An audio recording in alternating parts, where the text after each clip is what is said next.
Bonjour à tous, alors aujourd'hui on va faire un petit point après ce week-end de championnat.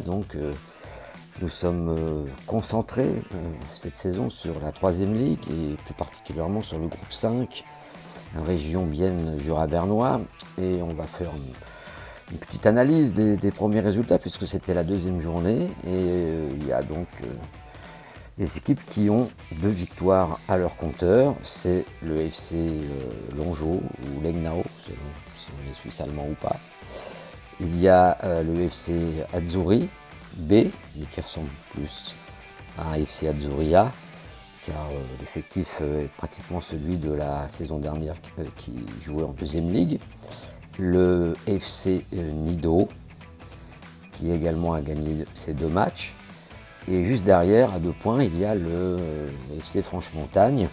Donc voilà, on peut dire que ce sont un peu les 4 équipes qui pour le moment se détachent un petit peu, bien qu'à la 2e journée, on ne peut pas vraiment faire de bilan très conséquent et très important. Mais enfin, on a une petite idée un peu des forces en présence pour ce championnat. Les équipes marquent pas mal de buts, notamment Nido, qui a quand même marqué 7 buts en 2 matchs, qui en encaisse toujours, même si c'est vrai que le dernier match a été un petit peu plus difficile contre le FC Court, qui a opposé une bonne résistance et qui a craqué un peu juste après la blessure d'un de ses joueurs qui s'est cassé, enfin,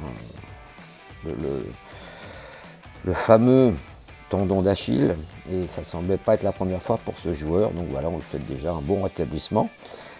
Et on espère que ce sera, c'est toujours assez long, mais bon, que ça se passera bien et qu'on le reverra rapidement sur les terrains. Donc c'est vrai qu'après cette blessure, ils ont encaissé pratiquement 3 buts, coup sur coup, en tout cas 2 coups sur coup. On peut bien imaginer que ça les a un petit peu traumatisés parce que c'est vrai que c'était impressionnant. Il a beaucoup crié, ce pauvre joueur. On ne comprenait pas trop ce qui lui était arrivé puisqu'il s'est écroulé tout seul.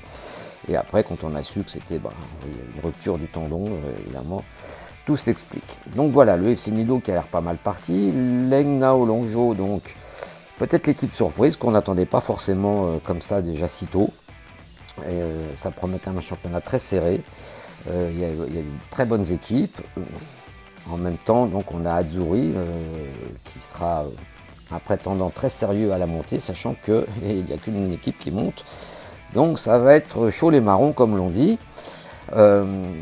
Caractéristique aussi du FC Nido, c'est qu'il y a un effectif pléthorique, donc il y a beaucoup de joueurs de très bonne qualité. Donc voilà, c'est toujours important d'avoir un banc aussi très fourni. Il y aura des oppositions bien sûr au premier tour entre toutes ces équipes, et là déjà on aura une idée un peu plus précise de ce qui peut se passer pour le futur, même si on sait qu'après la trêve, très longue trêve en Suisse, vous savez, on s'arrête en gros fin octobre pour reprendre en avril, donc bon là c'est aussi un petit peu spécial.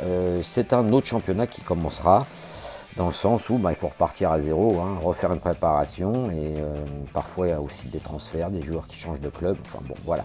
Donc il y a deux championnats, l'important c'est de bien démarrer, de bien finir le premier tour avec quelques points d'avance pour ceux qui espèrent monter. Ensuite il y a bien sûr ceux qui vont lutter, alors là pour la descente, il y a quelques candidats, il y a Moutier 2 qui est à 0 points, il y a Ruti Buren aussi. Donc quelques équipes qui n'ont pas bien démarré, mais ça ne veut pas dire grand chose non plus. Mais enfin voilà, donc il y a des équipes avec 0 points, celles-là seront rapidement obligées d'engranger quand même des points si elles ne veulent pas déjà avoir une saison trop difficile.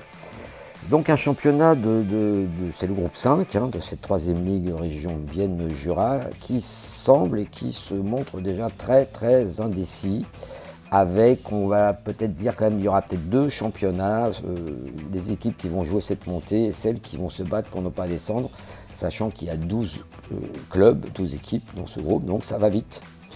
Dans un sens comme dans l'autre, c'est-à-dire qu'on perd 2 matchs, on peut très bien se retrouver juste pour ne pas lutter contre la relégation. Enfin, nous ne sommes que fin août, évidemment. Ce qu'on a vu, c'était vraiment pas mal. On suit tout particulièrement cette saison. Vous savez qu'on a un petit peu l'habitude de faire ça.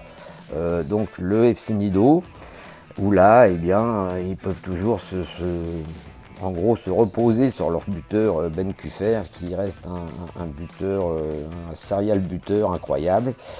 C'est sûr, c'est un atout de poids dans une équipe quand vous avez quelqu'un qui est capable de marquer à tout moment et dans toutes les situations, voilà, et avec de très très bons joueurs autour. Donc l'équipe qui est descendue de deuxième ligue a gardé quand même une grosse partie de son effectif et d'abord la concurrence va être dure pour les joueurs hein, parce qu'il y a beaucoup de monde, mais enfin voilà, c'est toujours bien pour l'entraîneur du FC Nido d'avoir le choix, même si des fois c'est des choix un peu compliqués à faire, il faut bien le reconnaître. Enfin voilà, donc on peut dire qu'après 2 journées, nous avons donc ces 3 équipes avec 6 points, il y a juste derrière Franche-Montagne avec 4 points, puis après bon voilà, il y a des équipes à 3 points, des équipes à 1 point, des équipes à 0 points. On en reparlera plus en détail à la fin de la prochaine journée qui aura lieu donc bien sûr le week-end prochain, donc le week-end du 3 septembre, sachant qu'en ce qui concerne donc le FC Nido, ils se déplaceront justement à Tavannes-Tramelan. Donc voilà, c'est pas facile d'aller jouer là-bas. On s'attend à un match pas très évident et un petit peu compliqué pour les joueurs de Nido. Mais bon, voilà, écoutez, on va suivre ça. Certainement, il y aura des petites vidéos aussi parce que nous serons sur place pour ce match. Et on ira voir aussi d'autres matchs, bien sûr, tout au long de la saison. Sur ce, je vais vous souhaiter une bonne semaine. Préparez-vous bien, les entraînements vont reprendre. Et soyez bons, ne vous blessez pas, si possible, hein, parce que bon, évidemment, on ne choisit pas. Faites attention, mais surtout, voilà, soyez forts. À bientôt.